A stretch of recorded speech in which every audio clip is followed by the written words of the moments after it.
Hi, and welcome to this section on customer journey maps. Customer journey maps are one of the tools that make service design very, very powerful. They make intangible experiences very visible and facilitate a common understanding between team members. They are a way to visualize data in a simple and empathic way. They aim to also create a holistic view of the customer experience at different levels of scale and scope when interacting directly and indirectly with the company's offering. In the remainder of this course, we will cover the following lectures. We will do a small introduction to what customer journey maps are and why we need them.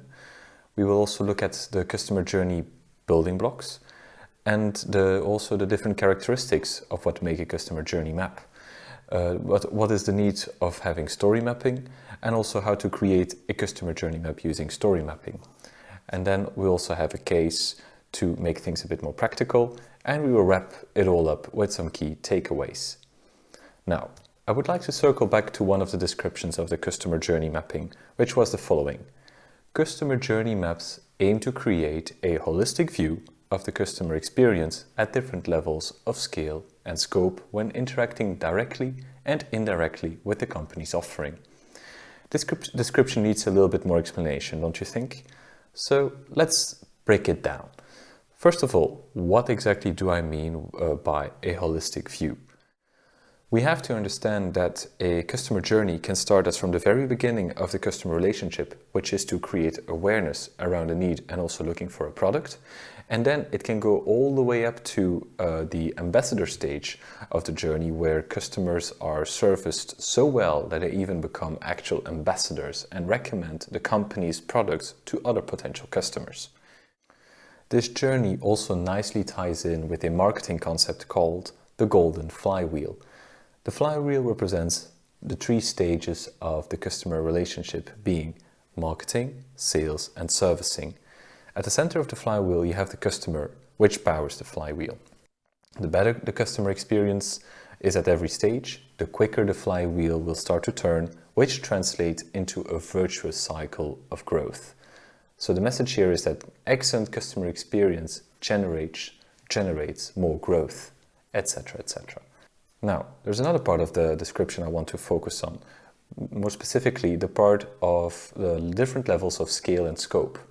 As a service designer, you will usually need several perspectives to represent different aspects of one experience or service. This can range from a very high-level map showing an end-to-end experience to more detailed maps focusing on a specific step of the higher-level journey, to even very detailed step-by-step descriptions of micro interactions. These levels are needed as you shouldn't try to represent the full complexity of a service offering with all its options, such as decision trees or if-then loops in one visualization. Instead, you should try to capture this complexity by creating specific customer journey maps that focus on the aspect of the service. And finally, I also mentioned something about direct and indirect interactions. What exactly do I mean by that? It's very likely that within the early stages of the customer journey, the customer might not even know what products or services could solve his or her need, and even less know about the existence of a company providing those services. These steps are often referred as the customer journey gaps, because there is no direct interaction between the customer and the company. Even if this is the case, the company should still account for these gaps and aim to create an excellent customer experience directly or indirectly. This often translates to companies trying to give away free advice, for instance. If I take the example of banks in Belgium, when customers see their purchasing power decrease due to the inflation, they will look for ways to invest their money. They are aware of the need and are actively looking for a solution.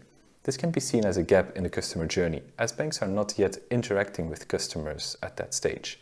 To fill the gap, banks will try to help the customers by just giving away advice about how to invest during times of high inflation.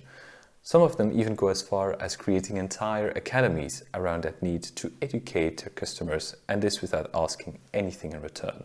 They just want to be top of mind when the customer is ready to move from the research stage, which is normally indirect, to the purchase stage, which is direct. Let's now go over the different building blocks of a customer journey map. See you in the next lecture. Bye.